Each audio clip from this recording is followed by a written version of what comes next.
7 years old na ang dating baby boy ng Dantes family. Napakabilis talaga ng panahon, pero hanggang ngayon ay babyface pa rin si Sixto.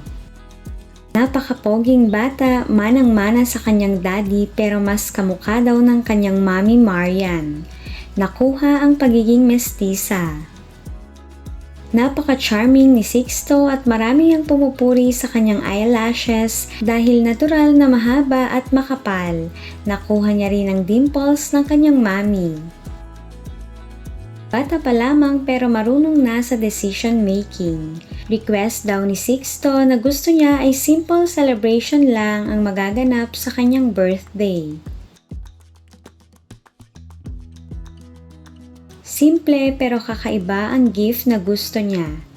Tinanong niya ang mommy at daddy niya kung pwede siyang magkaroon ng pet at napili niya ang chicken. Akala daw nila ay nagbibiro lamang ito pero gustong ma-experience ni Sixto kung paano alagaan ang manok.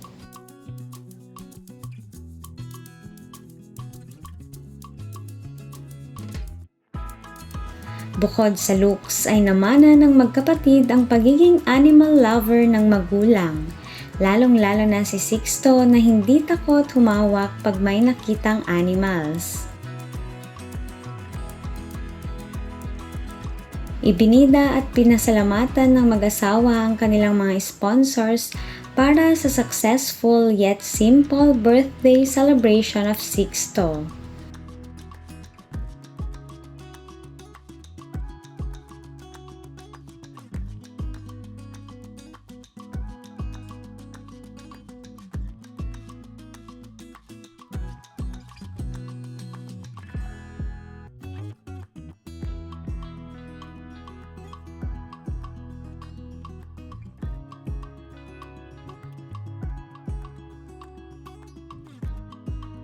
Active kid si Sixto at ang kanyang ate Zia. Mas enjoy sila sa mga outdoor games at wala daw silang sariling gadget, sabi ni Marian. Di niya pa pinapayagan ng mga anak na magkaroon ng social media at magbabad sa paggamit ng gadget. Pwede naman daw silang gumamit ng iPad pero limited time lang.